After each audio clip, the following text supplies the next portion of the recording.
Welcome to the Lounge Lizards podcast. It's so good to have you here. It's a leisure and lifestyle podcast founded on our love of premium cigars, as well as whiskey, travel, food, work, and whatever else we feel like getting into. My name is Gizmo. Tonight I'm joined by Rooster, Pooba, Senator, Pagoda, and Bam Bam. And our plan is to smoke a cigar, drink some whiskey, talk about life, and of course, have some laughs. So take this as your 110th official invitation to join us and become a card-carrying lounge lizard. Plan to meet us here once a week. We're going to smoke a New World cigar tonight, share our thoughts on it, and give you our formal lizard rating. We review Steve Saka's marca and his industry history. We reveal new details about the upcoming Padron Fuente Legends collaboration, and we discuss what may be the world's most secure humidor, all among a variety of other things for the next 90 minutes. So sit back, get your favorite drink, light up a cigar, and enjoy as we pair Little Rest American single malt whiskey with the Dunbarton Tobacco and Trust Muestra De Saka The Bewitched. A Toro Extra tonight on the pod. It's Nicaraguan. It's from Dunbarton Tobacco Company. It's called the Muestra De Saka The Bewitched. It's a 6 5/8 inches cigar at a 48 ring gauge. And boys, this is the first time I think that we've pulled out a coffin on the podcast. I think you're right. Calabra. Oh, Calabra. I forgot about Calabra. Yeah. First individual coffin tonight. Yeah. Per man. So I ordered a box of 7 cigars for the podcast, and it shows up from Atlantic, and I'm like, why is it 3.5 or 4 pounds for 7 cigars? And then I realized what was going on here is they all come in individual cedar coffins inside a pretty serious lacquer cedar box. You know, it's a good looking cigar. And it's got a pigtail. It has a pigtail and a footband. We're hitting we're pulling all the stops tonight. I have to say, in fairness, once you take it out of the coffin and remove the cellophane, it's a good-looking cigar. But the presentation, when you have the coffin in your hand, you're expecting a really Something beautiful-looking presentation inside, and when you open it, it's like seeing a dead body in the coffin. It's not really that nice. The cellophane ruins it. I mean, there's no like upper band on the cigar. I was expecting like a nice ornate band. It just has this little foot band with like stamped "The Bewitched." Mm-hmm. And I don't know. I was a little underwhelmed. Yeah, I like the wrapper. Notice the owl on the box. Oh yeah, look at that. There's a very specific designation as to why the owl is there. We'll talk about that in a little bit. Is that the owl's kiss? Do you know what that is? No. What is the owl's kiss? Talk offline. Oh boy. All right, boys, let's cut this thing. See, we're getting on the cold draw on the wrapper. The pigtail is pretty serious, actually. That's not like a traditional pigtail. It's like it's pretty well twisted up. I like it. Rooster's having a problem with the footband. I know it does look like footbands suck, and you already have it in a coffin in cellophane. How much more protection does the foot need? But okay, it's a good point. But the cold draw on this thing, it tastes like fig. It's very nice. Very figgy. Which is a typical kind of taste, which isn't a leading indicator of anything fantastic. There's a mustiness to it too. There's something there that I'm not sure what it is. You're being a party pooper. No, I'm not. Can we have a little more positivity from that corner of the room? Oh, okay. I'll retract that. Retract it. That's my word. This smells interesting. It does. And the cold draw, it has like it almost has like a weird mustiness to it, almost like I want to use the word mushroom or something for on the cold draw, the wrapper. Which one? On the cold draw. So the box press is very pronounced. Mm-hmm. Yeah, it's like almost the corners are like so defined, angular and defined. Where if this was like an exclusivo, it's not. The angles are not as abrupt or not as sharp. But that may be a merit in the cigar. Who knows? Yeah. You know, I like the mushroom is a good. I mean, you do get that.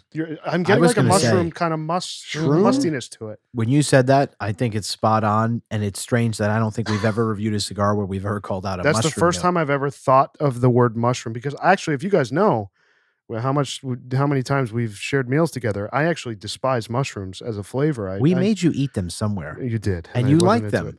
It was at the pizza at Fortune's place. That's right. At it was Fortune's. good. Very good. Yeah. Was that vegetarian chicken? Is that what it is? No, I don't mind shrooms. So I got to say, this is We know. This is a pretty handsome cigar, naked. I mean, it's I like it's really nice looking. There's that combination of light and dark brown tones. It's unique. It is. And it's oily. got some sheen on it. Yeah. It looks good. All right, boys, let's light this thing. The Dunbarton Tobacco Company, Muestra De Saka, The Bewitched. Again, it's a 48 ring gauge cigar by 6 5/8 inches. As we noted, a pretty significant box press on it. Is this a Toro? This is a Toro Extra, bordering on Bam's favorite of a double Toro. But just on the border, Bam. The unicorns. Which is not an actual Vitola. No, it's not. Sorry, it believe it or not, It is apparently somewhere. is in the New World. There is an Oliva That's true. double Toro. Right. So In honor of Bam Bam. that's right. I feel vindicated now. It's the Bam Bam Vitola from episode 2, I think. So as we're lighting this is a Lizard EDL recommend. Is that right? Yeah, I believe it is. It's good on the light. Our We've boy- had some. Yeah, I like it on the light. I'll tell you, we've had a lot of listeners telling us to smoke Dunbarton Really? and Steve I Saka like stuff. I like it on the light a lot. Oh man, Agree. Flavor's good. it's also unique. Oh, that's really nice. pretty unique. Very unique. And I gotta say, I like the bit of resistance on my draw. Yeah. It's not wide open. Yeah. No, the draw is perfect. I kind of the presentation is over the top, like why you have a coffin plus cellophane plus a footband, which is off-putting for all, I think, the obvious reasons why that's off-putting. It's just not good decisions, but boy, in the light, the cigar tastes good. Yeah. It is good. Yeah, this is really nice. So the tobacco makeup of this cigar, the wrapper is Ecuadorian Habano. The binder is Mexican. It's called Cultivo Tanto from San Andres. And the filler is Nicaraguan and USA. USA. So there's USA filler in this cigar, Huh. which is only the second or third cigar that we've It's done. all long filler, I assume. Yep, all long filler. is that Patterson or Newark blend? It's both. Okay. Hey, listen, the last time we It's had an the Pledge of Essex to Allegiance. say a combo. Yeah. Bam. Yeah, but I that think could the be last- Pledge of Allegiance is Could the be Right, like they the had shirt, that's the where I was yeah, going. yeah. Yeah. could That was be great. some maybe there's something Connecticut like in here. I don't know. To balance it out. I don't know, but this is really great on the light. So I'm like really impressed on the light. Starting to get a little bit of pepper. Oh yeah. Oh, I agree. So this, like I said, it comes in a box of 7 cigars. Its MSRP is right around $20, and I guess we'll determine the value prop. The value prop on the cigar as we get down towards the end. But I do wonder if it's not presented in a coffin in this box in all this stuff. Can you take $4 or $5 Yeah. off the price of the cigar and price it a little bit more competitively? Right? Yes. Is that like a logical thing to Well, think? and put Yeah. a band on it. And just put a simple band so on it. maybe there's somebody's overthought this commercially. I think they have it because I just go back to my initial reaction to it. You don't look at this cigar, especially with no band at the top of the cigar, and say, this is a really stunning cigar that needs to be in this elaborate. This looks like a very simple but nicely constructed cigar. I'd be happy if it came in a bundle. It would be fine. Like Sure. it just doesn't need all this. I don't know. I don't mind that it doesn't have a band. Sometimes I like a cigar because it's kind of different from what we. Every Yeah. single cigar has a band. I agree, but then it doesn't need to be it shouldn't be in a coffin for me. Like a coffin is for an ornate cigar. Yeah, something unusual, special. Or a Calabria. Right. Which even like look at that But big that's band ornate. on that Culebra, the like giant Fair Parkus point. band that Yeah, fills fair the point. whole thing. Like I'm thinking it's of it when you beautiful. unband it and smoke it. Yeah. And don't forget too, the Calabria has 3 cigars in it That's in right. that one coffin. You Yeah. know, so again, at a $20 New World Toro Extra with that's really not a quote unquote special release. At least it's not now. It originally was, and we could talk about that in a second. But it's a really nice, it's a handsome Toro. But I think with the simple band, it would have been Yeah. able to have been priced a little bit more Good reasonably. smoke output. I'm liking Yeah. this so Yeah. far. I'm liking the construction. I'm liking the smoke output and the taste. It's The kind flavor's excellent. flavor's good. I'll tell you, the footband with the pigtail reminds me of the Papas Fritas. I'm just kidding. It But- does. It Yeah, does. You're not yeah. wrong. Not And wrong. don't forget, that's one of his cigars. Is it? Steve Oh, really? Saka. Yes, it is. Steve Saka is Oh, the right. founder of Liga Mhm. for Drew Estate when he was the CEO there. So he was there for quite some time, left Okay. in 2015. This is but- making a whole lot more Makes sense, sense. because the Papas Fritas only has a footband, with the pigtail. and it's a very simple presentation. So this is just his style. Yeah. He needs a marketing guy. So, boys, what kind of flavor notes are you getting? Because I'm finding this to be a medium-ish Nicaraguan experience right now. Very, very smooth. And what I like about it, as opposed to some of the Nicaraguans we've smoked on the podcast, it has a little bit more of a sweet finish as opposed to a pepper finish for me.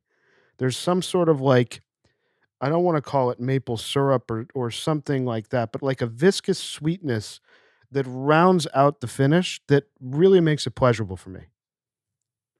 I don't know. I think I'm being crazy here, but I don't know. For some reason, it's reminding me of the Pledge of Allegiance. I don't know why. Yeah, I don't know if he's that wrong. This is a little different. I'm having a hard time putting my finger on it. Just a little bit. It's got a little mustiness, maybe that mushroom note. Yeah. Kind of comes On through the a little retro bit. hail, there's a little bit of pepper. Pepper, yeah.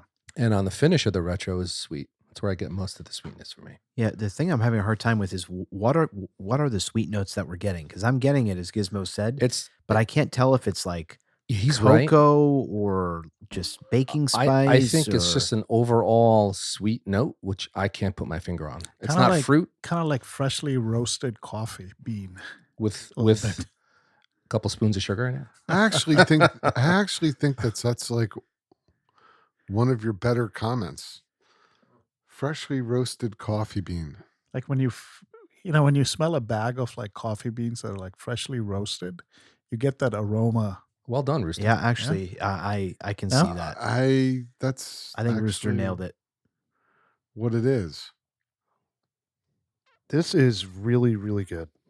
Excellent smoke output. Yeah, this man. is wonderful. I'm enjoying this cigar. I hated the presentation. You know what I like about it too, and we've talked about this with Nicaraguan cigars. The Nicaraguan blend is so many of these cigars, they punch you in the face when you light it.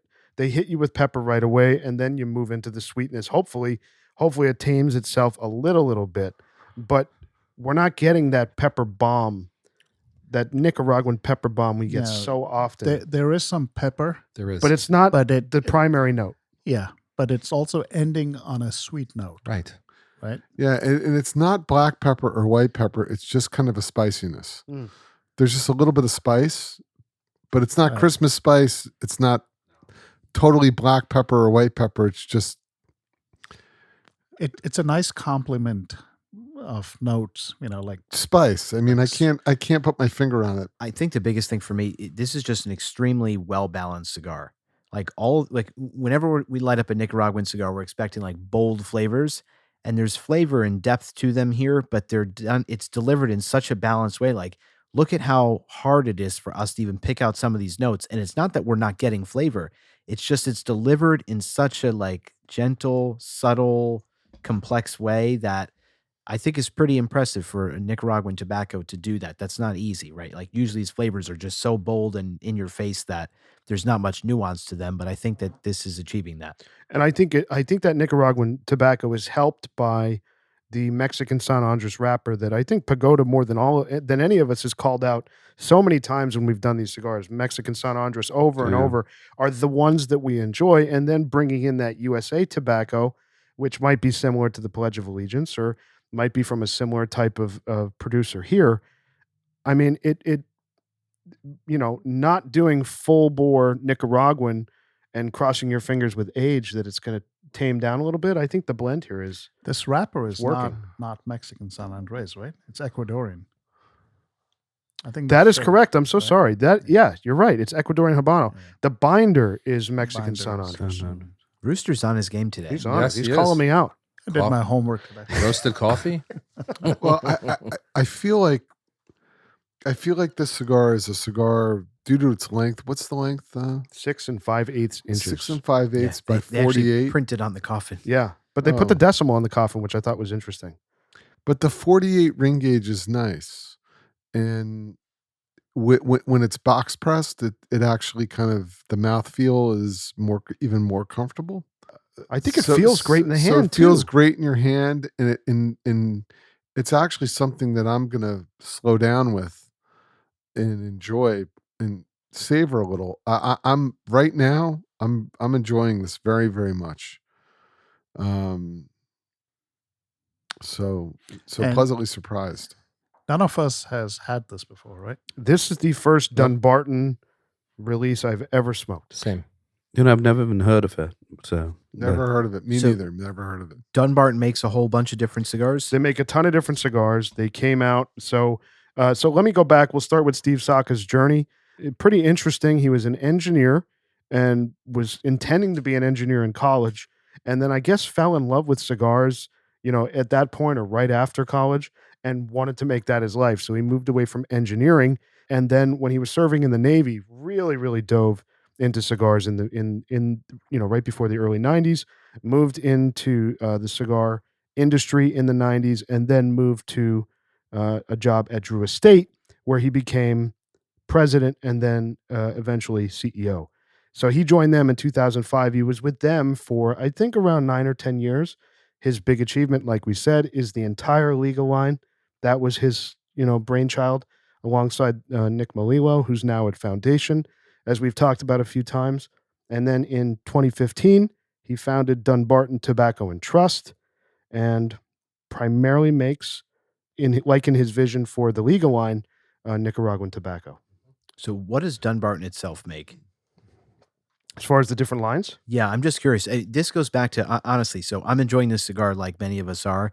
This goes back to my frustration that there's not a band or a label on this, because I've never heard of Dunbarton. I don't know what they make, and I would love to start being able to easily identify like a Dunbarton cigar, Yeah. in a retailer, And you because maybe can't. this is something that I would pick up. You so can't here's without a band, right? couple of the marcas that Dunbarton produces: the Mi Izquierda and the Mi Izquierda Black. They also have another one. Keep going. He's keep going, please. I don't like you guys. The Red Meat Lovers, which I think we've actually talked about on the podcast at one point. The Sin Compromiso, Without Compromise. The Sobremesa, you guys have definitely seen that. The Yes. cigar with the yellow gold Yep. kind of crown as the band. That's a pretty popular cigar. I've seen that around. They make that in a brulee. I think that might be a flavored cigar in line with acid, but I'm not sure. The Stillwell Star, the Todos Las Dias, the Umbagog, Unicorns, and then the Muestra de Saka, What which about- means sample of Saka. What about the Todo Bien? Todo bien. Totally. So their entire ethos is puros sin compromiso, cigars without compromise. That's their kind of directive as far as their cigars go. Do we know when these when this company kind of started? So the company started in 2015. Okay, wow. So it's not been around terribly long. What's interesting about this specific cigar, the Bewitched that we hold in our hand, which is part of, I guess there's 8 or 9 different vitolas in the Muestra de Saka, which again means sample of Saka, line from Dunbarton. This cigar was originally released. It was called the Owl Shop 75th, which was specifically manufactured for the Owl Shop, the tobacco shop in Worcester, Mass, for their 75th anniversary in 2021. And I guess it was such a big hit that Steve Saka then asked the proprietor there, Zach Fotakis is his name, if they could release it under the Muestra de Saka line. And that is why, when you look at the coffin, the owl is on the coffin, because this was made for the Owl tobacco shop up in Worcester, Mass. So then this was released in 2022 as its own cigar under that line, and they kept the owl on there as a tribute to the original release. And like I said, there's 7 or 8 other lines, vitolas in the line. There's what they call the Exclusivo, which is a 6x52. Whoa. I knew you wouldn't like that. Yeah, a there might be a monstrosity. lawsuit there. The Nasata Male, which is a 6x48. The Unicorn, which is a 6 1/4 by 60. That's a big one. One that has a hashtag name, NLMTHA, 38 ring gauge by 7. The Unstolen Valor, which is 52 by 6. The U-Boat, which is 50 by 7. The Krakatoa, which is 48 by 6, which just came out in September. And the Bewitched that we have in our hand, which is 48 by 6 and 5/8 inches long. So that's the line. Is this the highest price-wise? I don't know the answer to that. It looks like one of the bigger cigars, but actually, I think there might be 1 or 2 others that are bigger. So I would think that this is kind of in the middle of the range. But is this the only one that comes in a coffin? No, they all come in coffins. Oh, they all The do? entire All line of them? comes in a coffin. Oh, wow. Yeah, it's very good. I'm Excellent. pleasantly surprised. It's and I actually think it's a little bit of a hybrid. It feels like it's not quite Nicaraguan, but there's that Nicaraguan in there, Yep. and But the sweet finish, though. yeah, and it's lighter than a Yeah. Padron, but it's kind of constructed like one in the spirit of one, but doesn't have that deep earth. It's a little bit. It's got some sweetness there. It's got some coffee. I think that Mexican San Andres binder or filler, it's a binder, I think, right? That's a binder, yeah. That's what gives that sweetness. Yeah. That's right there, man. Yeah, Oh, it's right there. It's actually so sometimes these things, and not to jump to the spirit real quick, but I'm enjoying too prematurely, but I'm enjoying this because when this spirit's opened up, this little rest, and we can get into it in a second, but what it's presenting to me right now is there's like a little bit of pecan, a little bit of fruit in the spirit that's like now it's open. This is a hybrid American single malt whiskey. It's not a Scotch, but it's also kind of a hybrid.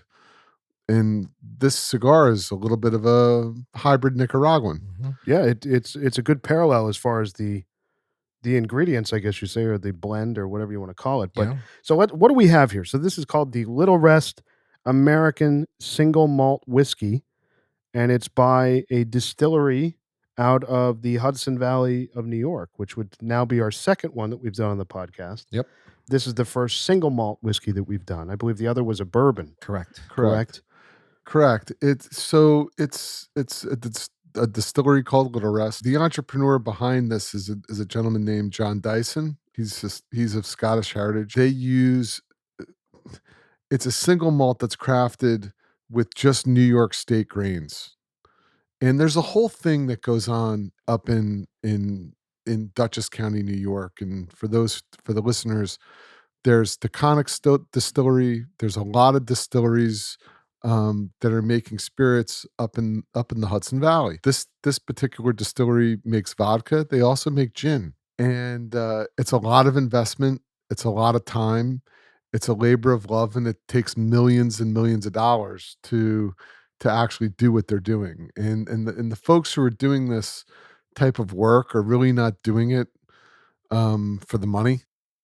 I met one of the representatives there, and they had different bottles for sale, and this bottle was one that I happened to pick up, and they said, "This is a numbered bottle. It's a limited release. It's bottle 3359, and this is a very small batch bottle, and so the price tag on it gives you access, so it doesn't really reflect the actual, the regular spirits that they sell are about $79.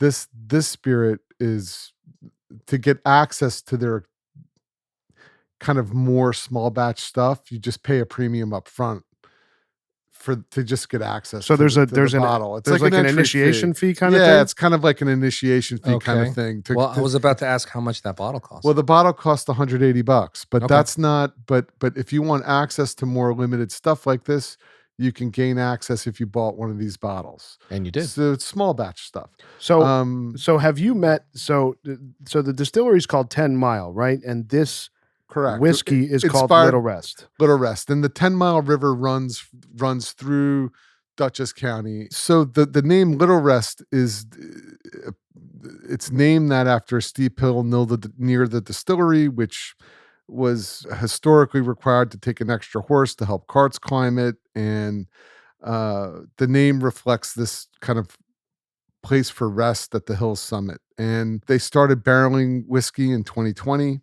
and started releasing it in April of 2023. And it's aged in Francois Ferez barrels from William Salem, emphasizing quality in these time-honored methods. And so this was like a pre-sale bottle, and it's handmade in small batches. So it's very small batch stuff. And they take a lot of pride in what they do. in terms of making. And when in my conversation with them, it's an American single malt whiskey. It's not a bourbon. It's not a Scotch. It's made from barley. There are elements of both, though, in this drink. There are. I was going to say, this is kind of an amalgamation Well, of like all you of said, the... it's a hybrid. I do get, on the finish, it's very bourbon-like for me. Yeah. On the front, it's very Scotch-like for me. It does have like a nuttiness to it. Is it Yes. a pecan or Yeah, kind of an almond or there's a something nutty- like there's yeah. some sort of nutty There- note. there's like a pecan almost flavor I got from it. So it's made from 100% New York State grown barley. Which I think would be a requirement for some of the, is there tax incentive or grants or something? Like some of these, like we have this in New Jersey too, that the wine, They're farmer credits. yeah, farm credits. exactly. Yeah. Credits and different kind of tax incentives and whatnot. So you have to use wholly, everything needs to come from the region that you're distilling in. What's Well, the most proof? of it? Most of it is it's 45 proof, 45, got it. or 46 maybe. So 90 proof. Yeah, so it's 90 Yeah, proof. 90. But 10 Mile Distillery, which is the distillery that makes Little Rest, is the leading consumer of New York State grown barley. So that's how aggressive they are in terms of their level of investment, purchasing 500,000 pounds of local barley. It's a lot of barley. It's a lot of barley, and they're pretty deliberate in in what they do. They've won a lot of awards, and it's pretty well respected. And there's a whole scene, so it's kind of like you need to. So you kind of need to.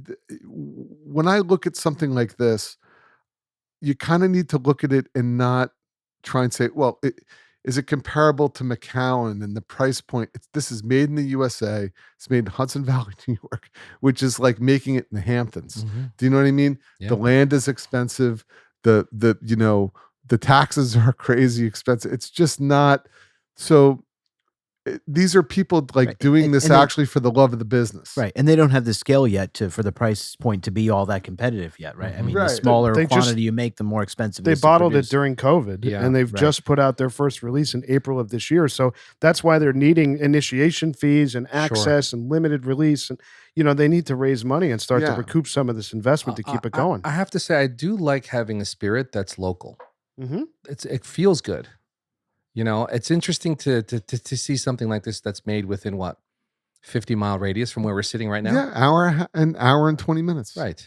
It's kind of cool. I agree. And, for me, there's always something enjoyable about consuming a locally made product. Right. But a lot of the time, if we're being honest, when that happens, It's not great. it's No. not really that good quality. Exactly. And what I really am happy about with this, just a few observations. I mean, number one, when Puba took the bottle out of the box, the bottle is beautiful. It's I actually really think nice. like one of the best presentations. And I think it was Pagoda who literally read my mind as he was commenting next to me that it's kind of like a hybrid between a Hibiki bottle and Yeah. like an Abalor bottle. Very good point. Yeah. I like it. And I think it's just really well done. And then, sometimes you see these bottles, nice presentation, you say, oh, great. Now, what's the spirit actually going to taste like?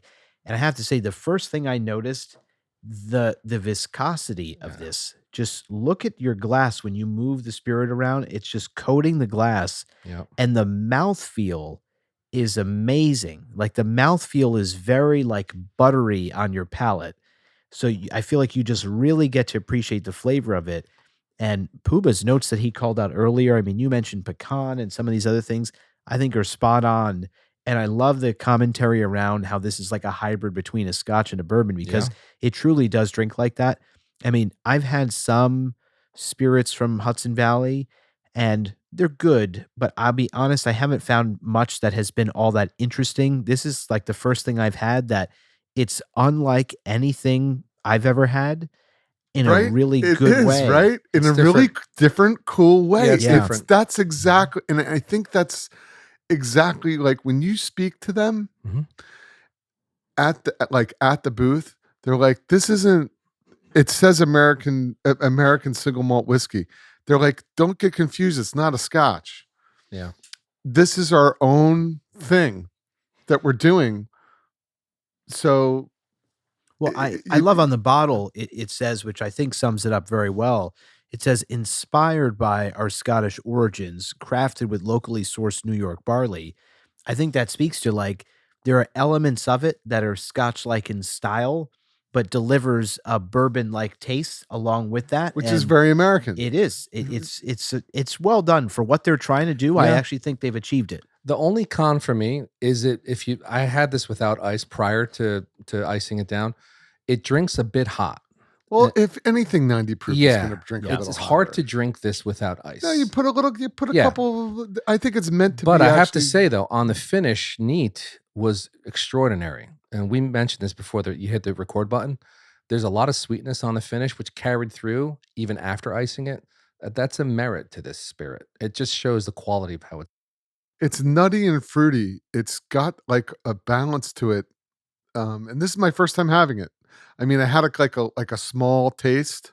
And I was just like, give me a bottle. We'll do it on the pod. You know what I mean? Like it tasted good at the time. It is absolutely different it's than just anything different. I've ever had. It's There's something interesting about the nose that I wanted to talk to you guys about.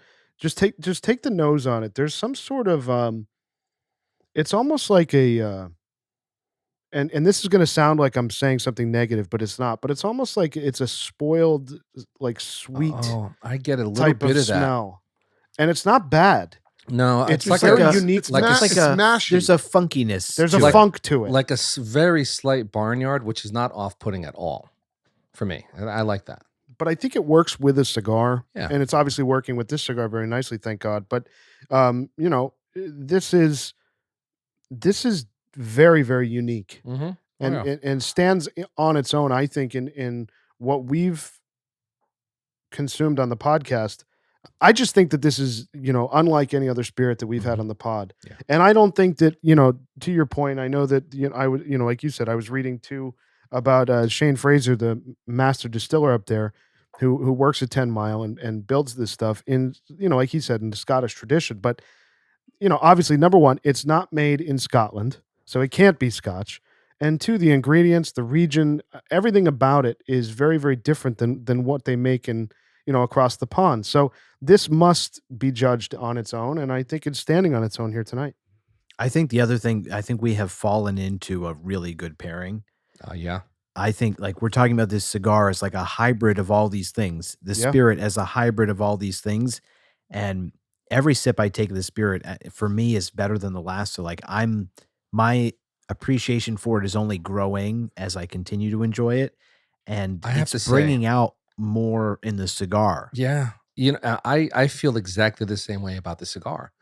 First half inch was really unique and different. That next inch or so for me was a little bit bitter, but it is now really, really good. And it's getting better and better as you go through it.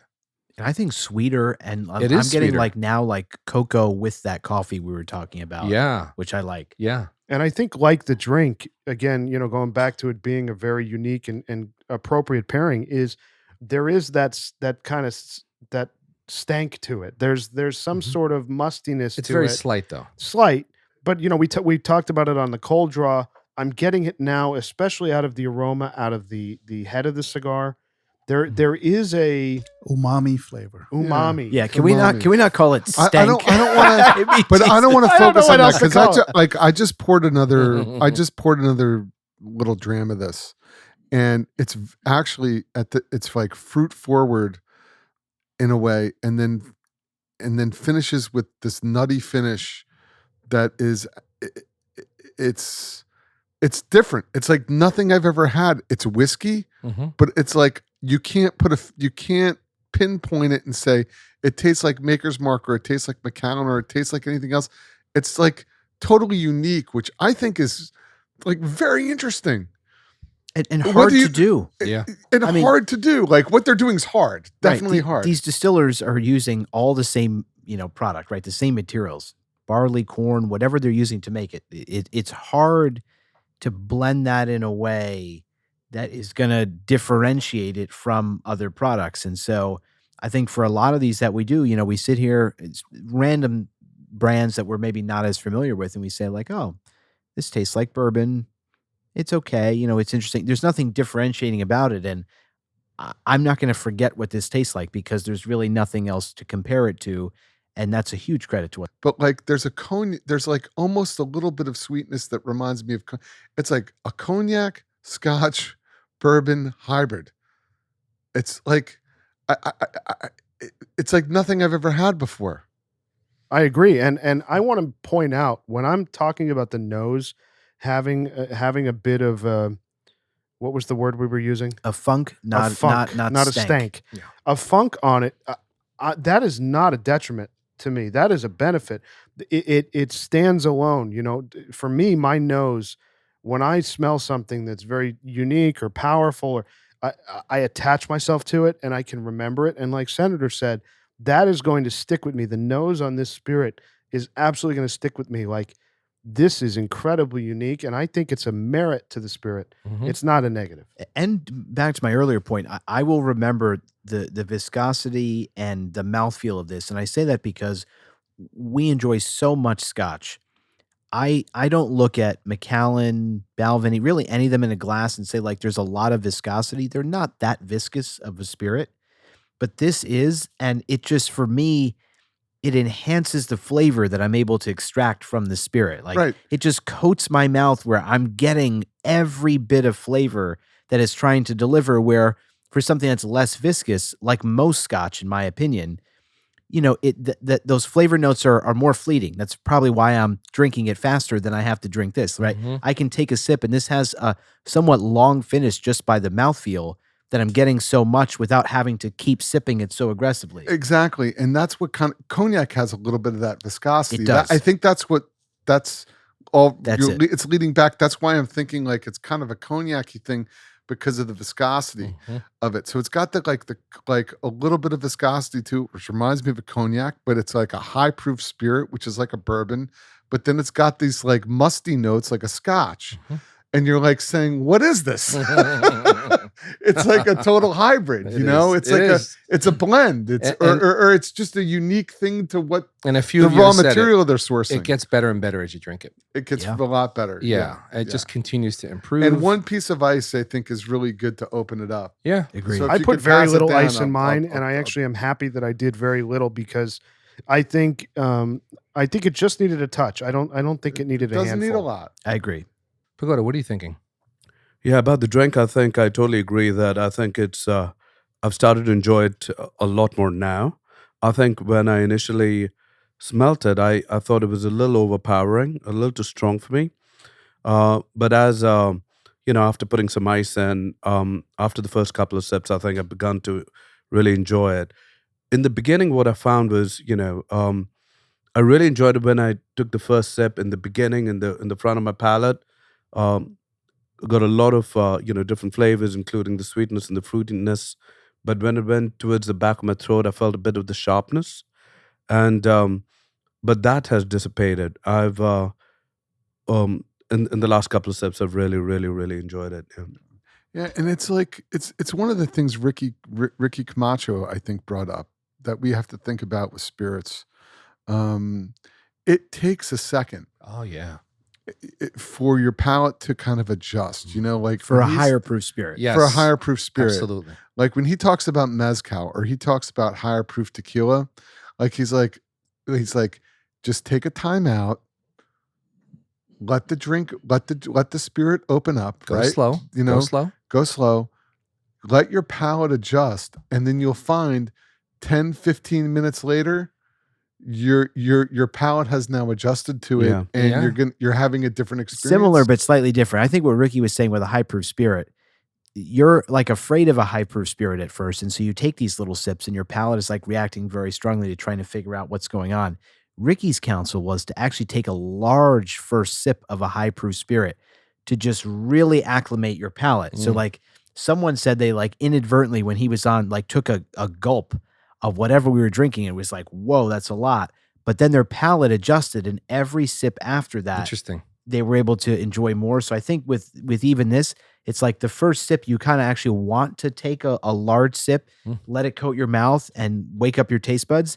And then the rest of it is smooth sailing from there, where your Yeah. palate has I gotta understood say, what it's got like a nectar-like thing for me. It's very there's some enjoyment to this now, and it did take time to get there. But now that I'm there, it's like smooth sailing the rest of the night. Yeah. With this thing. So bottom line, take big gulps.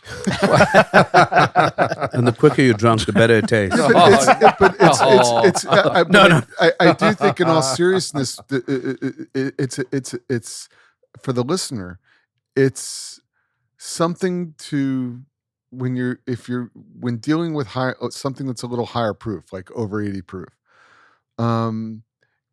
Let the spirit open up. Let your palate open up.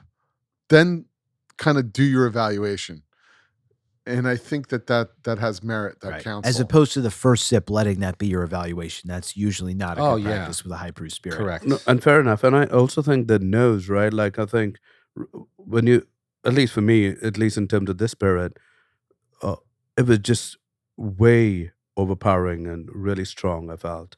And now it's like, I can't imagine it's the same spirit as time has developed. Well, that's another thing. I mean, honestly, with every spirit, and Pooh was saying this, as soon as we poured it, let it open up. I mean, the reality is, like, there are whiskey decanters for a reason, right? Yeah. Any spirit. I have, before I understood this, opened bottles of scotch, poured some in my glass, smelled the nose and said, whoa, like, I'm going to have no nose hair after just like breathing that in, like super hot and aggressive.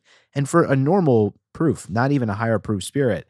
And it's just because it's been bottled up in there for a while and it does just need to open up and breathe. And then I revisit it after time and I say, oh my gosh, this is like an entirely different spirit. So I also think it's good practice whenever you're opening a bottle of any spirit for the very first time, right? Not every time you open it, just that first time you crack the seal. You want to just let it breathe for a little bit because it's likely going to be, you're going to be experiencing something hotter than that spirit really is. Makes sense. I think for me, the education, and maybe this is kind of summing up everything we're kind of saying here, and experiencing a new type of spirit tonight that this is the first time we're having an American single malt whiskey from the Hudson Valley, of New York. But what's interesting is I think about the journey we've gone on as far as developing our palates with cigars, with spirits, with tequila, as we mentioned with Ricky, and how when we sit down to have a cigar and record a podcast, or when we're in the lounge and we're not recording, we're committing that 90 minutes, 2 hours, whatever it may be.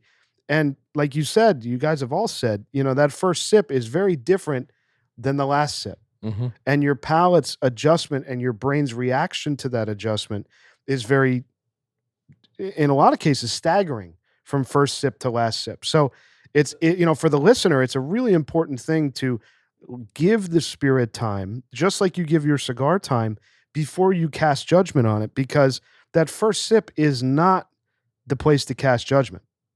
Very mature comments from you guys. Well, listen, I mean, 110 episodes, Bam. I'm trying. No, but you're absolutely right, because if you have any peaty drink, right, like if you have the Lagavulin 16, for instance, and you're going to go through the same experience, and of course, it kind of explains, the same thing, over.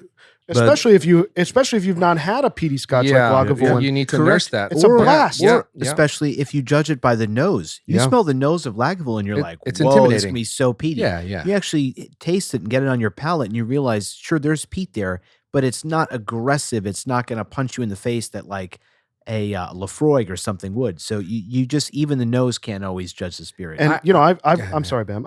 I've watched some YouTube reviews of guys who pour a bunch of spirits, sip them, and as they take that first sip, they review them.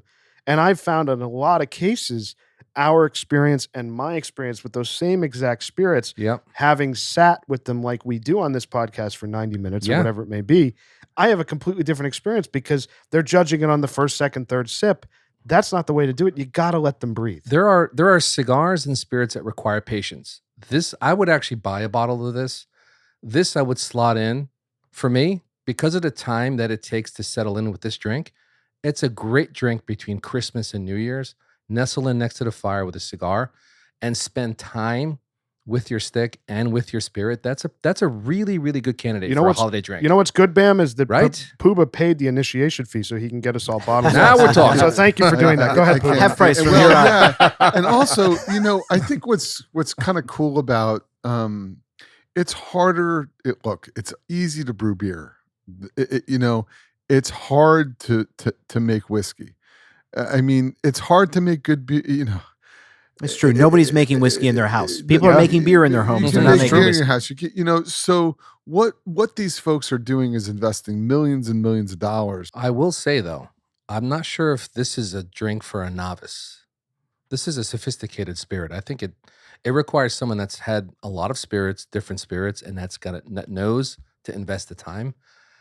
I probably wouldn't pull this out in a big party, but like a small intimate gathering of guys that have drank, that know how to drink. That's a perfect. Totally. Well, I think folks too that like if I think about myself sipping this spirit 3 years ago, it would be a totally different conversation and experience than it is right now. I mean, we talked about my experience with Lagavulin at the old lounge. When I first had it was exactly what we talked about. When that first sip, it was like, I don't want to touch this ever again. Get it away from me. It's gasoline. Now it's a lot different. And it's the same journey as we've gone on with cigars. I totally agree. That we've gone on with tequila and now with all different types of spirits. It's a constant redeveloping of the palate and educating your brain on what you do and don't like. It makes the journey really interesting. Right. And an artisanal approach, which I appreciate. I would love if Puba would organize a lizard field trip up to this distillery. I'm all in on that. By the way, all in. Totally. They have tours. We can go to Taconic Distillery, which makes great spirits. Get it on the calendar. And also Little Rest, we could do it all in one day. And we could shoot around to sporting clays and shoot shotguns and have a great time and shoot clay targets. I'll bring my gun. One of my main hobbies. Puba, giddy up. One of my main hobbies and main loves in life, which is shooting sporting. So, boys, we're beyond the halfway point here of the Dunbarton Tobacco Co. Muestra De Saka The Bewitched. What's everybody feeling? I love it now more than I've loved every other portion of the cigar. Like I was a fan of it at the light. I didn't like it right after, but I love it now. You mentioned bitterness. I have not gotten an ounce of bitterness. Maybe what I was experiencing, for me, I got a lot of pepper right after the light for like 3/4 of an inch, and it just became really then beautiful and smooth. It evaporated for me. Initially, you do. I think we all got some pepper. Yeah. But that sweet note, it really balances the pepper. Well, now that's pronounced here. Yeah. And then with coffee. With the coffee note. That's right there. Yeah, coffee, the sweet notes, and a little bit of pepper. I mean, I don't know if it's black pepper, like you said. Maybe it's not, but you're not getting that now, though. No, it's gone. It's dissipated. Yeah. Initially, I mean, there was a little bit of pepper. It's actually quite enjoyable right at this moment, right at the halfway mark. The only thing I will say, so I like the flavor notes I'm still getting out of this cigar. And I think it's the spirit that is making me want this that I'm not getting. I do wish that the smoke was a bit more viscous. I agree with that. And it's a little thin. Coated, it's a little thin. Yeah. And for the deep flavors, like I'm not getting light flavor notes out of this. I'm not getting like lighter fruit notes or floral. I'm getting like coffee, cocoa, spice. These are like really rich flavors. And I just wish that they lingered on my palate longer and that smoke was more viscous. So that's probably my only complaint. But I do like the flavor notes that I'm getting. Like it's like more Liga 9 blue smoke kind of right, thing. Exactly. Like Liga, that's a very viscous smoke. And I just wish I was getting a little bit more of that here. I am glad, though, if we want to make the comparison to Liga, which I think is appropriate, given that that Saka made both of them. I think that I'm happy in a way that where I would slot this is different than where I would slot the Liga 9. Oh, totally. This is earlier in my rotation than where I'm going to put a Liga. Way earlier. You know what I mean? I'm going to reach for that Liga after I've had a Cuban, maybe a Dominican or a lighter Nicaraguan like the Oliva V Lancero. Then I'm going to reach for the Liga 9. Mm-hmm. This almost would kind of slot where I'd put the Oliva V, maybe after a Cuban or two in my night. Maybe not even relying on having a full meal. I kind of like that. It's a great rotation. That's kind of where I would put this. Where the Liga really is like it's either going to be the Liga or it's going to be the Padron Exclusivo. Yeah, because or they're so something distinct. like that. They're so distinct. Yeah, it's almost like if you're not in the mood for an Exclusivo, which I don't know when that would ever be. Correct, but Senator was ready. Let's say you didn't have access. Okay, let's rephrase it. Let's say you didn't have access to one. Retract it. This kind of delivers a little bit of that hybrid It's almost like a toned down exclusivo. You don't get the sweetness and the earth and the deep. It's not as deep, but it's very pleasant and it's very smokable. Yeah. So like, I don't have a lot of complaints about the smoke. I mean, if somebody gave me this and it was a one and done and we're like, it's an after work dinner and someone says, hey, here you go, whatever, I'd be completely satisfied with the cigar and after a meal and be like, awesome. Like, and go to and walk away satisfied. Here's a question. Yeah. Is this a 2-act play so far for you guys? As of this moment, I was just about to I say, have to say yes, no? I think so, and I'm hoping and I'm curious if this last third or a little more than a third that I think I have here. You're way ahead of all of us. Yeah, you're way ahead. I'm really enjoying it. So where I am at this point, it's 1 act, and that's, again, I'm the person who always says I'm great with a 1 act play as long as I like the act. It's been 1 act for me, but I'm probably like halfway. I still have much more to work through. I'm surprised that pepper didn't become pronounced for some of the other guys. I didn't get pepper at all. Only initially. Only in the beginning. Yeah. And to your point, like initially when I was getting it, I was a little bit worried that maybe it would pick up and get too overpowering. Thank you. It damped down pretty quickly. That's exactly right. Yeah. Which is very common for the Nicaraguan cigars that we smoke. True. I almost feel like this is almost in line with the Pledge of Allegiance. I feel like this is much more in line with what EP Carrillo is trying to do versus what Padron or Liga is trying to do. This is right in the EP Carrillo wheelhouse. That's a great call out. Like we've talked about, and I think of EP Carrillo as a brand that tries to deliver bold Nicaraguan flavors, but in a really smooth way. And that's what this is, right? I think Padron tries to do that smooth, but still bolder. And certainly other brands that make Nicaraguans, and I mean, Liga that we've talked about, obviously really, really in your face, concentrated, intense flavor. This is as close to an EP Carrillo as I've seen. I just think that they've done it better than most EP Carrillos, but the style is very similar. It is. Agreed. I mean, yeah, some of that EP Carrillo DNA, but are they doing it better? Is it performing like consistently? And where down the stretch, like the Pledge prequel was just a shit show. Yeah. But the La Historia El Senador was an excellent cigar. Yeah. And then the Pledge of Allegiance was one of the best cigars we've ever smoked. This is true. And the El Senador for me had a bolder body. Yeah. Right. And it was more, I'm not going to say strength, but there was concentrated. Forward. Where this is just very smooth. There's a sophistication to the cigar that I like a lot right now. And I like the subtle delivery. A lot of the flavors that we've talked about. It's very subtle. It's very subtle. There is a complexity to it. And I think the way it's rounded out by that unique sweetness that we've talked about, it's still there. And every draw, it's still there for me. It makes it really pleasurable. You could easily fall into criticizing this cigar and say, "Oh, well, maybe it's muddled." It's not. I don't think it is. It's not. You could fall into that trap because it's kind of. I think it's kind of a 1 act play for me so far. But that's a positive comment. You could get easily trapped in like, well, it's one dimensional. It's kind of delivering the same thing, but I'm kind of liking what it's delivering. Yeah, it's very balanced. I agree with Puba because there were moments early on that I was worried that maybe the flavors were going to be muddled, or because you're not getting anything overly pronounced, that they're all just dancing in the background, playing nicely together, that you would sit there and say like, well, maybe that's just a muddled cigar. And I'm you not don't really want that. getting. It's but not something you want. Yeah. I think he's exactly right when Puba says like you could fall into that trap, but that's not what's happening here. And we're thankful for that because it just delivers an enjoyable experience throughout. So just enough of every flavor. Right, because the finish is long enough and it's lingering enough.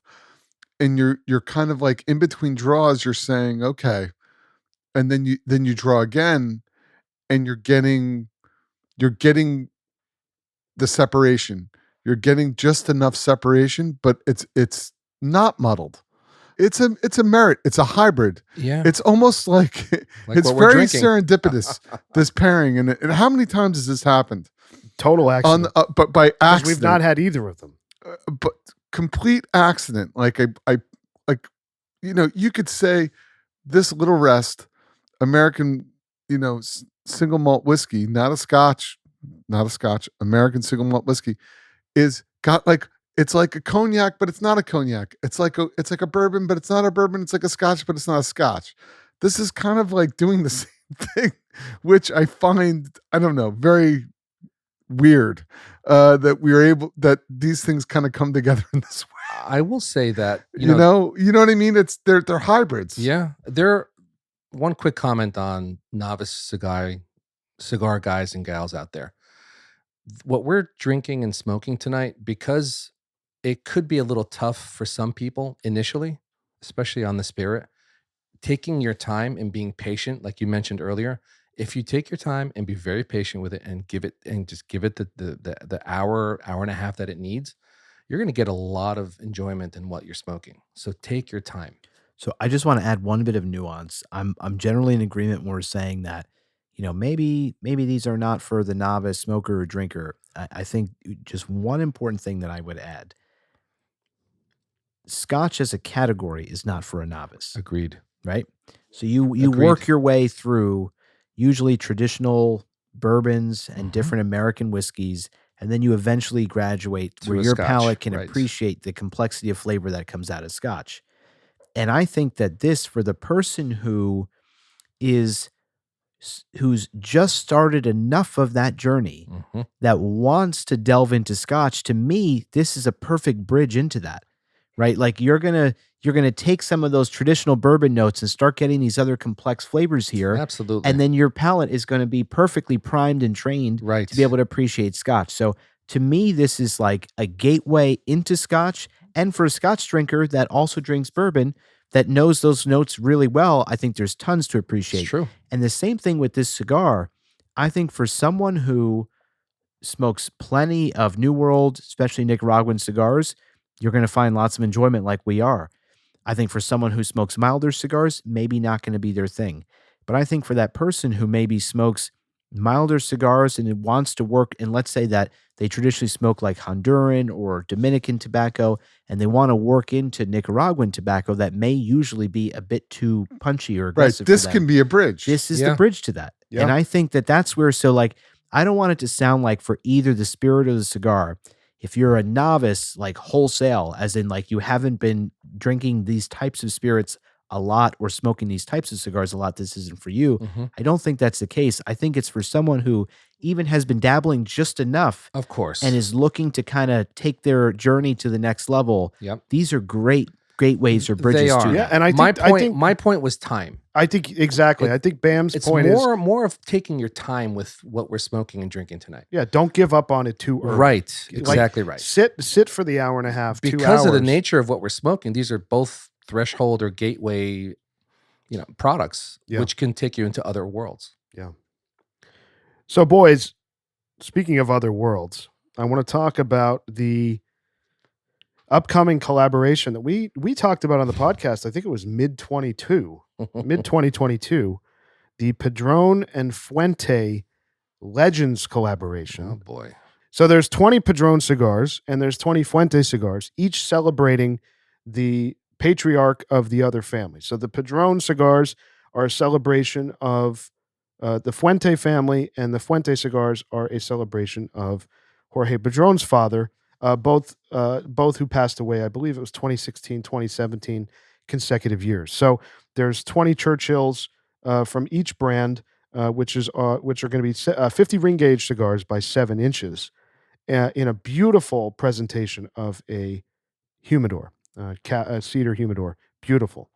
Now, like I said, they announced it, I believe, a year and a half ago. It was supposed to come out last Christmas. It's now begun shipping as of Thanksgiving, a few weeks ago, begun shipping to retailers. And the official word is not out on when it's coming out and what the cost is going to be, but we have heard some rumors. We have. I think these are just more than rumors from specific retailers, one that we know. I hope they're not. That box, that box is $10,000. So that's $250 per cigar. It's a $10,000 box. I don't buy it. Yeah. That's what we've That's heard. what we're hearing. Do you have to buy the whole humidor? Or And No, for that, so- buy and for singles? that reason, I'm out. You said you don't buy it or you won't buy it. So even if you're buying the individual cigars from retailers, what I said to Bam when he got this nugget of knowledge about the price, which is very legitimate. I'm hoping that it's kind of like the Padron 50th that we did on our episode 100, where the initial humidor was a certain cost and then the refills ended up being much more reasonable. But even if you pare it down, a $250 cigar is not going to go to a $50 cigar. So what we're looking at is a very, very, very expensive experience with both of these cigars. I'm just going to start by saying, obviously, I adore both of these families. What they have done for cigars will always be Yeah. regarded as having some of the biggest impacts on the cigar industry in history And on us. and on us. I will say I'm skeptical, and I hope that my skepticism proves to be correct in the sense that you study the history of these families, and especially Padron. Like, these are not families that are about trying to put out $100, $200 cigars. Now, Opus, I'm just going to put in a box unto itself because they do stuff like this. But that's exactly why it might be real, Well, that's which is terrifying. it is, but I'm just going to put that in a box because Arturo Fuente represents a whole lot more than just Opus, right? Founded that entire, Arturo Fuente, just the regular standard line is what built that entire Empire. operation, that Yeah. empire. And on the Padron side, they've never put out a cigar that costs more than what, $50. $50. Right. And that's not because they can't. Let's be real. If they put out a $100 cigar, we would probably buy it. We would be. because we know what they make is good. And so there's a philosophy behind each of those patriarchs, which is that a cigar should not cost an arm and a leg to enjoy at the highest of levels. So for those reasons, I will just say I would be supremely disappointed if that actually ends up being the price point, because I don't think that does justice to either patriarch. That's I not agree. It what doesn't. this was about. You read their stories. We've detailed their history in prior episodes, what they've gone through and what they're trying to deliver for the world. It is not about being the highest priced cigar. It's about producing the best cigar. And that's why I have so much respect for them. That's why, as much as I love plenty of Davidoff's products, I do get critical sometimes because it's not always just that. It's also about these really high. They have an Oro Blanco $500 cigar. Yeah. That's just patently ridiculous. Of course it I is. am never, ever going to buy that cigar. No. I don't care if I was Jeff Bezos. I'm still, at a principle, Yeah. not going to pay that amount of money for a cigar. You're also not going to pay $250 for this collaboration either. Well, I hope not. No. Because That's none of the us- reality is I have Yeah. to try it. Yeah. Well, But that's the question is, the actual box, the humidor that it comes in, I don't know how high quality that is, or if that piece It of looks very- artwork. It looks is very similar in handmade. quality to the The humidor. hammer? It actually looks nearly as a sister to The hammer. the hammer humidor Well, of the 50s. that's where I was about to finish. So So if I there's hope some and sort of expect- thing, if there's some sort of thing that pushes that as a piece of art right. over the edge, do you know what I mean? Where you're not actually pricing the cigar into the humidor, into the art piece. So do you separate the cigar cost from the art Well, piece? That Correct. was my point about with the hammer is there was a refill mechanism That's true. which brought the price of the original hammer in the humidor, which was $100 per cigar. It halved it. It went down to $50 a cigar, which is what we all buy them for.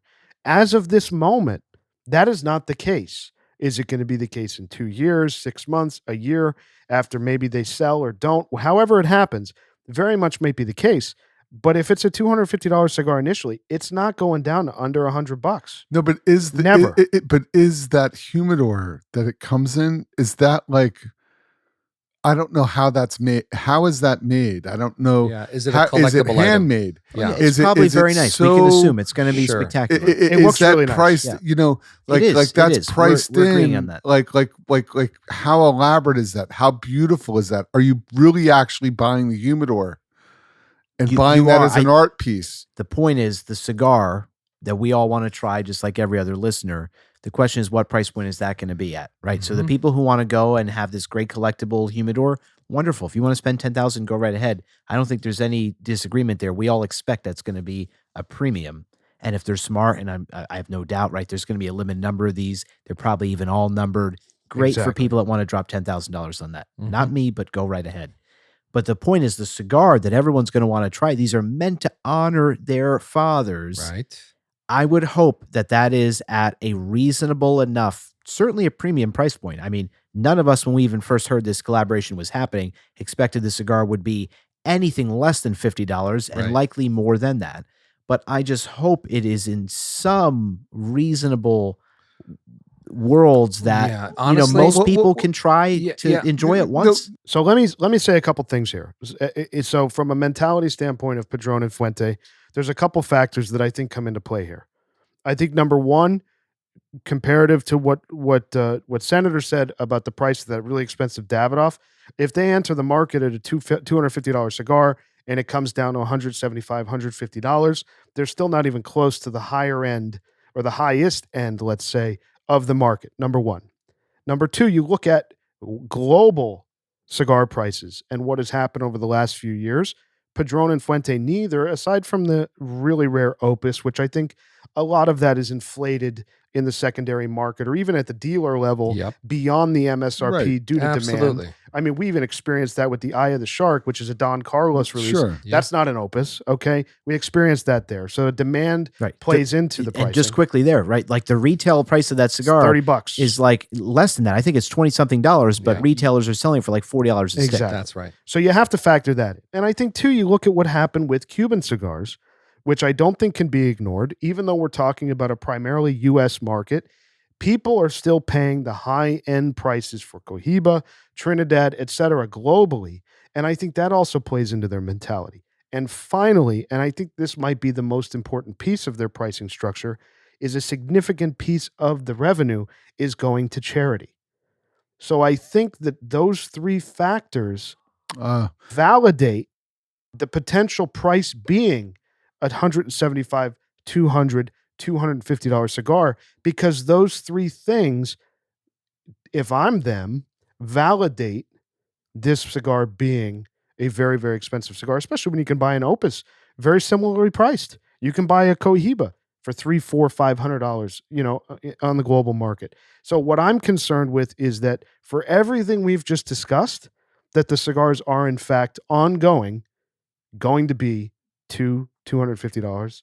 And that is a real bummer Of course. because, I mean, if we're sitting in this room and we decide to do a podcast on that, that's going to be a $3,500 night for Right. us. It's So outrageous. can I ask a stupid question though? But are they gonna? I'm not as in tune with the New World market as I am with the Cuban market.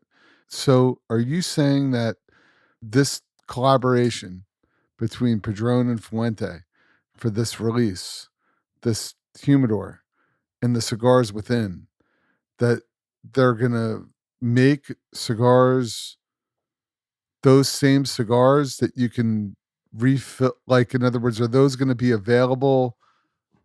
We don't know. We're making assumptions. Yeah, we don't know. My- what the my answer to In that. other words, or Yeah. is it just if you buy that humidor and that's it? We no, don't know. I think I- Padron and Fuente, forgetting the price point, are wiser than assuming that there's plenty of consumers out there, especially the ones who spend the kind of money on their day-to-day cigars like we do. They're not going to cut those consumers out entirely. They're going to put the price at an arguably unreasonable level. Mhm. I think that $250 is an unreasonable price Of for course what we're it is. talking about. Sure. I don't care how nice the cedar is. I don't care how Okay. nice the lacquer is. And I don't care how nice the gold foil. Well, I know, but you logos don't. are. But maybe other people do. Okay, fine. But still, ignoring all the art component of the boxing of it, that cigar is going to be unreasonably priced. Hoping, I mean, even if they come out with singles, you're gonna want to try both of them. Of course. Of course. You know, If you can afford it. So here's what I want to get to. This is where I want to get to. Is my pointing of those different variables that we just talked about. Do you think that's an unreasonable assumption with the pricing for these cigars? I don't think they're going to come down under $150. Do you guys agree with that? Look, if it was $150, I'd go out and buy 2 cigars. I would do that. But at $250, it's outrageous.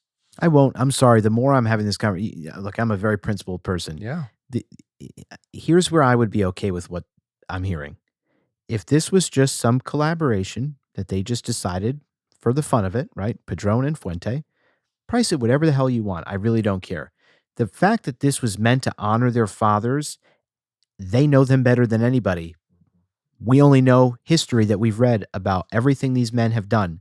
And I'm sorry, I personally think it is disgraceful to honor those two guys with something like this. There's no way that Arturo Fuente or Jose Padron would ever think it's acceptable to release a cigar at $250 or even $150 a stick. They never did it while they were alive. They never did anything remotely near that. It's too exclusive. My disappointment is simply because this is meant to honor them. That's how this whole thing started. And I think that if that's the case, the pricing that I'm hearing, I think they've completely failed to do that. I really do. And at a principle, there's no way that I want to buy cigars at that price point if that was the intended purpose, because I don't think that honors either of those guys. Is the intended purpose, to Gizmo's point before, is we don't know what percentage of these sales is going to charity. You said there was a charity component. There is a charity component. Okay, so they have not announced what the percentage or they probably so won't. We don't know that information. We also don't know the information in regard to whether they're going to are they going to produce these cigars beyond the release. We don't know that information. And if the box itself, to your point, Giz, is not an evolution or not something that's like really impressive, is it, does it justify the cost? That's the thing. So are you buying an art piece for charity, basically, with these premium cigars in it, and it's going to be limited, and that's it? Or are they going to keep producing this collaboration, these cigars, and keep selling them for refill? Nobody knows. We don't know yet. We don't know yet. I think the assumption, if you're going to put out something in honor of your fathers, which they both have done over and over and over again, the family reserve wine, the man's 80th from Don Carlos, these men in Jorge Padron and Carlito Fuente have arguably built their business, built their entire marketing strategy on celebrating their families and their heritage. So I think the assumption that it would be only limited to these high-priced humidors, high-priced clients. But I think that assumption is I think they're going to continue making the cigars. That's my assumption. Built their empires on affordable cigars that are very high quality. Exactly. That people love. And that's what they're known for. And that's what Senator's saying, the disconnect. This goes completely against the grain from what they've done in their entire history. I agree. Yeah, but we're making an assumption that they're going to continue to make the cigar and charge this super high premium for it, which is disconnected from their brand ethos for both brands. So maybe we don't know. Maybe we don't jump to conclusions. Am I crazy? To answer your question, I would not be willing to pay more than $100 per stick. Yeah, that's my. That's ceiling. where I'm at, and that's what I was honestly high side, the highest, and that's my absolute ceiling. Here's where I was $150 discount. A year and a half ago when we first talked about this, my hope was that the humidor was going to come out with these 40 cigars for about $5,000, and then the refills were going to come out somewhere around $100 a stick. That would make sense. Unfortunately, the initial price is about double that, and we'll see what happens on the refills if they continue making them. But the initial spend on that is just, unfortunately, like you said, Senator, it's just disconnected from both brands' ethos. I don't care if they give 95% of it to charity. It's disconnected, right, and it's not in line with what our collective understanding of both brands is. Exactly, because even if 95% of that went to charity, the number of people that exist in this country, let alone this world, that can donate, that have a few $100s in extra income to donate to charity, right, it does not exist, right? Most people live paycheck to paycheck. I mean, it is just outrageous to exclude the overwhelming majority of cigar consumers. Right, 95% of consumers are being completely excluded. Absolutely. At least. Correct. Which now, I will say, the retailer I talked to, He was also very surprised with the price. Yeah, and he was disappointed. Very. You made it seem like he was very He wa- disappointed he- about it. yes. Now I'm hoping that price is not accurate. I'm hoping that there was some sort of a disclosure that he had to give to people prior to actually getting the product. I don't know. Yeah, we'll see. The only thing I'll say that I was happy to hear when you described that. The one thing I did not know that I was thrilled to hear was that they're going to be Churchills. Mhm. I mean, we talk about how much Yeah. we love a Churchill cigar and Oh, yeah. how few of them really exist. And even in New Worlds, the only New World Churchill that we regularly smoke is the Davidoff Late Late Hour Hour. Churchill Yeah. And the Diplomatico from Padron. and the Diplomatico. True. I mean, that's two. And in Cubans, we know we can count them on one hand as well. Right. So that was really exciting to me. I just hope that they're at a reasonable price point that we and other people can enjoy them. Right. So, just like everybody listening to this podcast right now, all of us in the room here, we'll see what happens. But the trend, it's not trending in a good direction as of this exact moment. So And it's disappointing Yeah. to me to say that about two of the most prolific, celebrated, successful, and brilliant cigar manufacturers making cigars that we love. It's disappointing that we're at this point today, understanding what this new release is I'm gonna be. optimistic. I think that maybe it'll work out okay. I hope so. Yeah. From a pure, No, I'm true. I hope so. Because I do think, to the points that everybody made before, that these founders and the legacies of these founders of both families take this seriously. I think they're sensitive to it.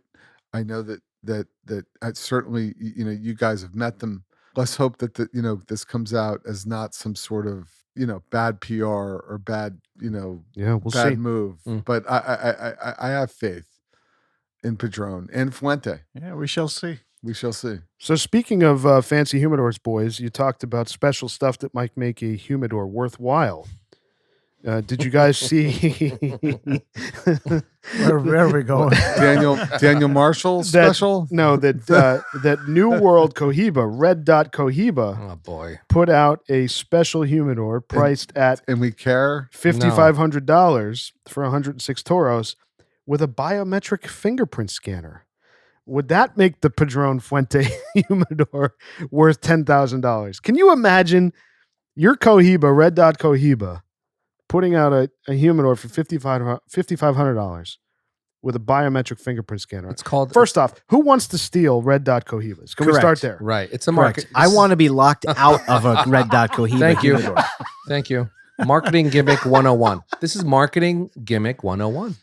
But I just, what's disappointing is this is the direction we're headed, right? This crap is happening all the time. Cuban and New World both are guilty of this. I mean, how many of these cigars that come out in these fancy, beautiful looking humidors, and they build that into the price, and most of the time they're not actually worth the price, right? You're basically buying just like a nice box, and the Mhm. cigars are just mediocre. Sometimes the box is beautiful and the cigars actually are deserving of it. But either way, like, this is not what this is about. No. This is not a humidor that you're going to store cigars in. This is just some random collector's item that, as far as I'm concerned, has no bearing on the cigar itself. We care about the cigar. That is paramount, number one important item. The cigar. That's it. I mean, Padron boxes are reused, for Christ's Of sake. course. Yeah, they come with like Dings on them. dings and like they're beat up. and that's a great thing. Yeah. And like, That's a- that's sustainable. Yeah. That's Yes. wonderful. Yeah, Why it's all waste so about many recycling. boxes? Right. Yeah. And those boxes contain a world-class product.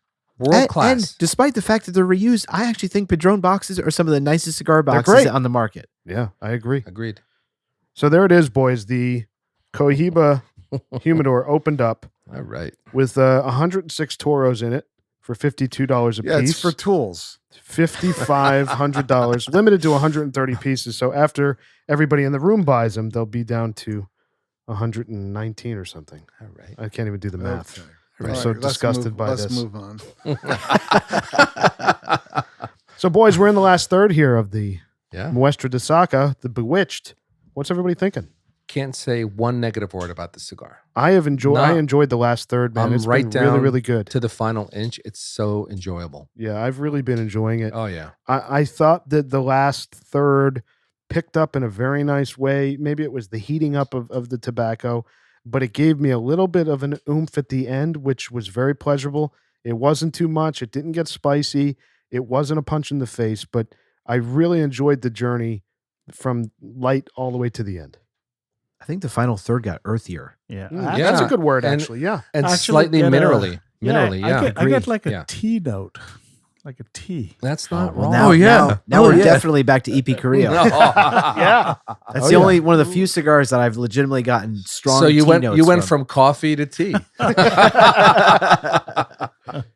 Roasted coffee. No, I Two don't of Rooster's disagree. favorite things. I don't Indeed. disagree. It's like a leafy note. Yeah. Yeah. It's like a gardening note, but yes, I or drink a lot of grassy tea, note. so it can kind of relate But- to the tea note. Good cigar. A good cigar though. Yeah. Overall, is nice. Really nice experience for me. And Pooba's still taking it down. Yeah, I mean, you guys know me in New Worlds Yeah, man. and our relationship, which is Oh. which can be contentious at times. It's like Padron and Fuentes. I'm very proud of you tonight. but this was really nice. This was super nice. The other thing I'm glad how we were talking about this cigar is not like your standard, really powerful Nicaraguan cigar. I mean, this is a Toro. This is Toro a big Extra. cigar. Toro Toro Extra. Yeah. So I'm so grateful that they've delivered this the way they have, because if this were a traditional Nicaraguan cigar in a Toro Extra, I mean, it would just be too much. You know, that is a great point. And we just talked about Padron at length. It again points to the brilliance of Padron using Nicaraguan Puro. Yeah. That it's all Nicaraguan tobacco and creating something that is so smooth and easy to smoke. And how many other Nicaraguan Puros we've had that deliver the exact opposite experience. But so here's the thing. it's got to Yeah. be really difficult to blend that tobacco. Agreed. Guys and gals that have a power alley will like this cigar because it's so smooth. I'm looking right at you, Pagoda. This is a pretty good candidate for you, I think. I'm loving it. Right? Every minute of it, I've really enjoyed it from Yeah. the beginning to the end. Yep. Yeah, I must say, like, get rid of the box and sell it for $15. I Yeah. agree. I Get agree. rid of the box, get The- rid of the footband, Yeah. and rock on. But They get $14.99. Yeah. Good If to this go. was a $15 cigar, now here's a question for you. I know we're going to get to the ratings in a minute, but from a value perspective or where you would slot it, where does this kind of fit into your rotation as of right this moment? What do you think about the value of it? Like, is $20 too expensive? No, I don't think it's a lot of money for this. And I kind of liked your take on where you slot it in. It could be right prior to your a session of Cubans. Start off with this and then going right into a Cuban line. Could be after a Cuban, prior to Exclusiva at night. I think the Vitola really matters here. I mean, if this were a Robusto and you told me it was $20, I would say that's too It's much. true. That's where I'd really be pushing for that $15 price point. But this is a big cigar. Mhm. So at $20, I don't think that's all that unfair. If they agreed. got, It's not Yeah, a I crazy agree. price. Yeah. No, not at all. I mean, I think about the Davidoff Dominicana, which is exactly around $20. That is. That's a And we all Robusto. love that cigar. That's a Robusto. And Now, this is that better than this? It's different. it's very Way different. better, way very better. different. Is it better than this? Way better for me. yes, I mean it is Please. better. Yeah. To be But- honest, it's okay. but I agree with I Puba. have a different opinion. You've heard me say this before. I truly think that sometimes certain products are not competing against each other. I don't see the Dominicana and this as at all competing for the same space and time in your life. I think the Dominicana is competing for like that after dinner, like full bodied experience. And I don't think this even wants a seat at that table. I think that this is like, I could enjoy this before a meal Mhm. and I could enjoy this after a lighter meal, not as heavy a meal. So for me, it's not a question of which is better. The cigars I would compare this to are just different. Right. I agree. Now, where would you slot it, Rooster, if you were to smoke the cigar again? I mean, it's very versatile. I mean, I could smoke this in the daytime, not an issue. I could even smoke it in the morning Yeah, I agree with with a that. cup of coffee, breakfast. I was about to say a coffee with this would be quite nice. I agree. Yeah. Yeah. A smaller Vitola for sure, but I agree. Yeah. So, are you guys ready to move into the ratings? We'll start with the Little Rest American Single Malt Whiskey. Sure. All right, Bam Bam, you're up. You know, we've talked about this thing here. The hybrid that this thing is between a bourbon and a scotch. It's so enjoyable. Early on, a little tough, but 3 sips in, I want more. My glass is empty. I'll take more of it. Price aside, I got to go 9 because of that unique experience. It's a very different spirit. I've never had anything like this before. For me personally, I'm giving it a 9. Okay, Pagoda. For me, it's an 8. I think On the nose, it was very harsh for me in the beginning. I do think with a couple of chips of ice, it really, in fact, dramatically made a difference. I think for $180 bottle where you need a lot of ice to really, really enjoy the spirit, I think for me, it's not something I would go and buy. Um, Maybe I would definitely enjoy it. I think it's an 8 for me. It's very difficult for me to recommend something which is that expensive and has a very contentious kind of an experience for me personally. Yeah. Senator. So I can't disagree with either of you because I think your points are valid and I agree with everything each of you said, even though you came at different ratings. And I've been going back and forth between an 8 and a 9. I'm going to round up and I'm going to give it a 9. And the reason for it, there are few spirits, especially at this point, right? 100 and something episodes in, that I would say deliver something unlike anything else I've ever had. The fact that we all have been able to say that about this is a huge merit. The price point is high, and I understand why. I mean, number one, what they've done, the fact that we're saying it's unlike anything else, it's not easy to do that. And for a small distiller in New York State, I mean, I can't imagine the cost that they have to produce this, right? It's got to be very high. I would absolutely drink this again. And I'm even just, I'm already thinking about like when I would want it, right? Like around holidays, this would be an amazing conversation piece Yeah, to like like taste this. And like just, I said, between Christmas and New Year, that week, and Thanksgiving. yeah, and after a Thanksgiving meal, off the charts, I think. Yeah. So just there's so many things that impress me about what they've done with this. And I do recommend anybody who loves bourbon or loves scotch. I think there's something in it for really everybody. Mhm. I'm gonna go with a 9. So I'm also at a 9. Absolutely. I enjoyed this from the first sip. The nose was so interesting to me. Mhm. I think this really stands on its own. Can I have more, please? Yeah, me too. I wish I had a bottle or two of this for the holidays coming up. That would be really great. Unfortunately, I don't. So hopefully we'll be able to get some in the future. But this was a really, really, really excellent whiskey tonight. So I'm very, very happy with a 9. Puba. I'm in lockstep. For me, it's a 9. I think that it, for all the reasons we stated, in the commentary during the podcast, it's interesting and it's fun and it's different and it's American made and it's local and it delivered something that was. Then you pour the spirit and it aligns with the ethos and everything that they're talking about, and you drink it and there was cinnamon, like if we were pairing this with a D4, there was cinnamon there. Yeah. There was complexity to this whiskey that's just different.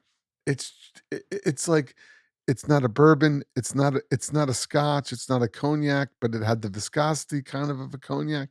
So I think what they're doing is creative, and that, to me, that's innovation.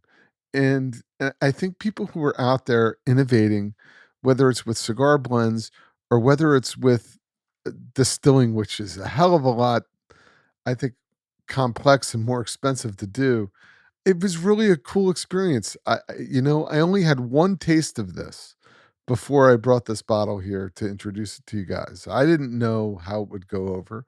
I didn't know how much I'd like it. I, you know, I found it very interesting, and I really enjoyed it. So I'm going to give it a 9.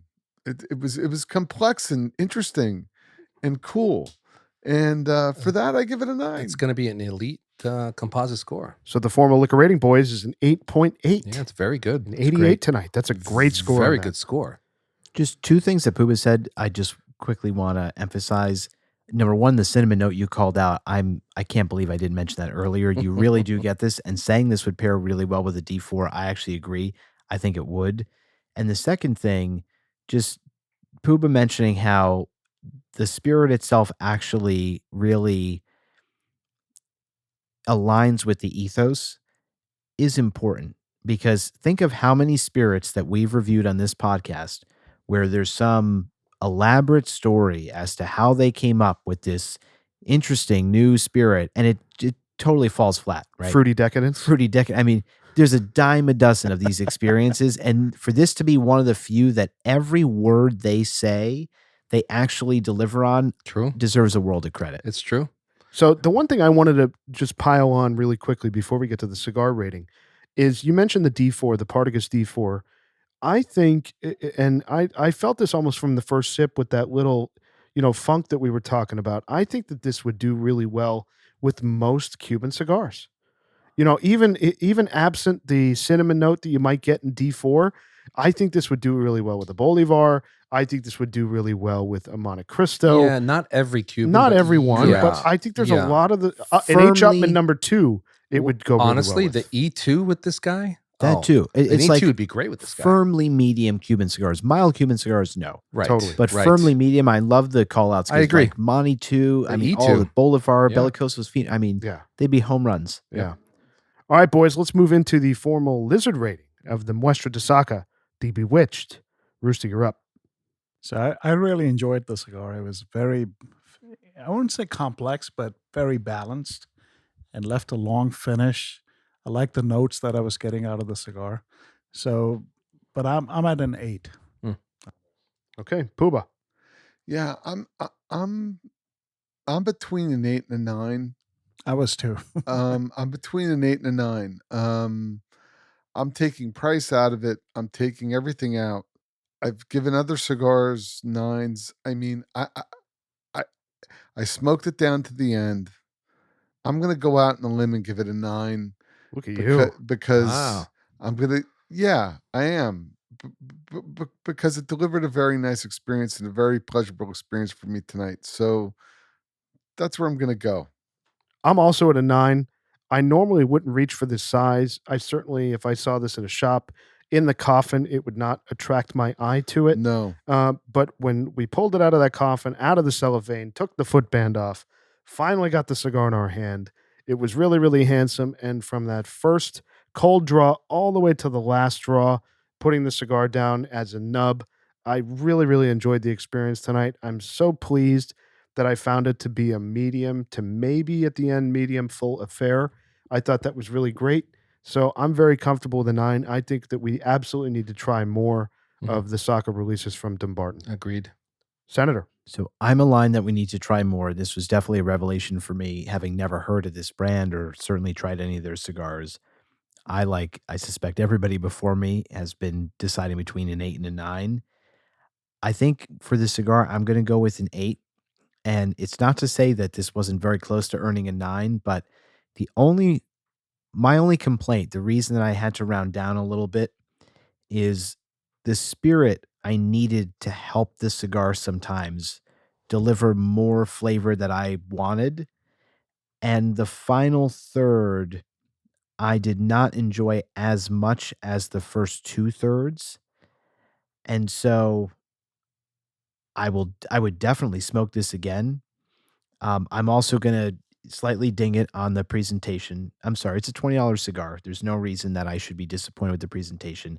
I still will vividly always remember opening that coffin, and I just don't think it looks particularly great.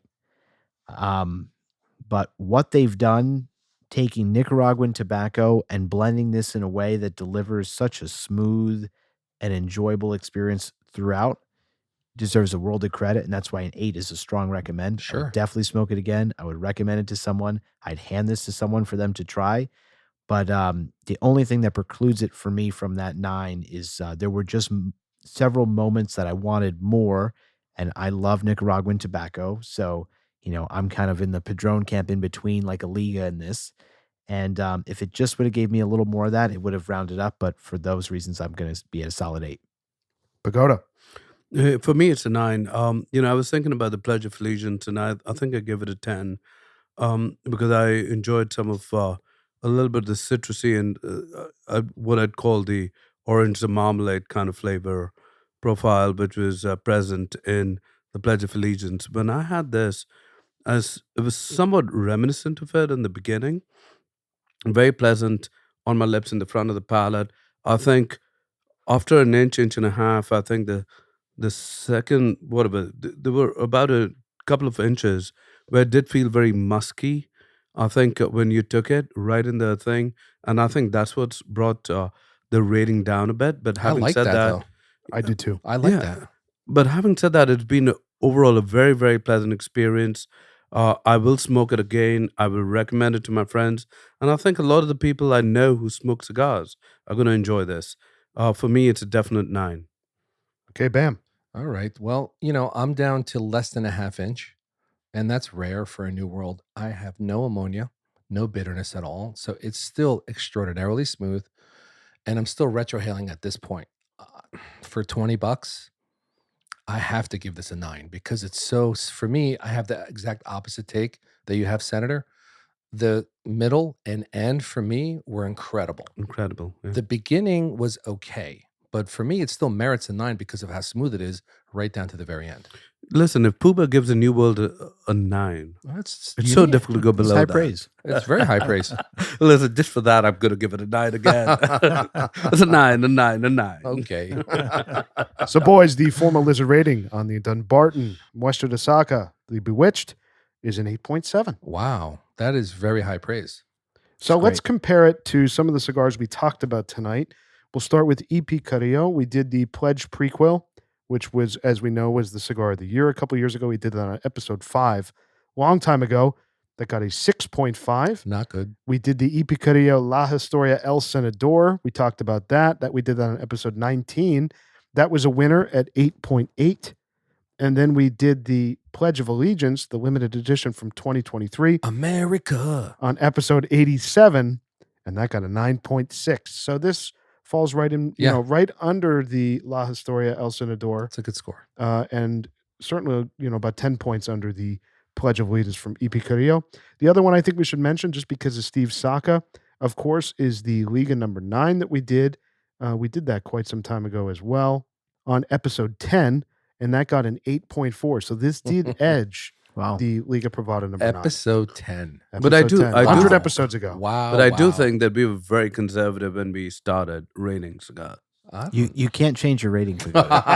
I've been waiting to say that. I think I'm going to smoke a Liga 9 again. You know what? I also want to mention, just for the sake of it, because you did mention the Papas Fritas with the foot band, the Liga Privada Unico Papas Fritas on episode 102 That was got an delicious. 8.2. So that Delicious. was Yeah. about 5 points lower than this. So, yeah, I mean, there's a that's theme here, that. right? All of these cigars that he's had a hand in, Saka, have all done very well. Yeah, Yeah. they've done All very above well an on the 8. podcast. Yeah. All of them. Idiav. Thank you for the recommend. Yeah, excellent night. So great pairing, boys. What a surprise. I think the hybrid nature of both the cigar and the spirit tonight really was an interesting, component to our discussion and our experience tonight. So certainly for all the listeners out there, I encourage you, we encourage you to go out and try Dunbarton. And I think that this means that we will certainly be trying some more on the pod. Certainly call out to listeners. We need recommendations. We've gotten a lot of great recommendations over the last few weeks from folks of cigars we need to smoke in 2024. We also need spirits. So a good example is an American single malt whiskey. If you like an American single malt whiskey, you appreciate that and you drink it, tell us what that is and we'll try it on the podcast. We need recommendations. So please share that with us. And also, of course, coming up at the end of the month here is our best of 2023. So please let us know some of your favorite moments. If it's a review, if it's something funny, if it's the Bam Bam Accountability Hour, we need to know how much of that to put in. No. The whole thing. All of it. No. That episode is going to be 8 hours long. But please send us any notes you have on some of your favorite stuff from 2023. All right, boys, a great night tonight. We did the Little Rest American Single Malt Scotch Whiskey. That got an 8.8. And the Dunbarton Muestra De Saka The Bewitched got an 8.7. Right in line. Lockstep, boys. Great night. Great night. Great conversation. And we'll see everybody next week. Keep smoking. Hope you enjoyed this episode. Thanks for joining us. You can find our merch store and ratings archive at our brand new website, loungelizardspod.com. That's loungelizardspod.com. Don't forget to leave us a rating and subscribe on your favorite podcast platform. If you have any comments, questions, if you want to reach out, say hello, tell us what you're smoking, email us, hello@loungelizardspod.com. You can also find us on Instagram @loungelizardspod. We really appreciate your time, and we'll see you next week.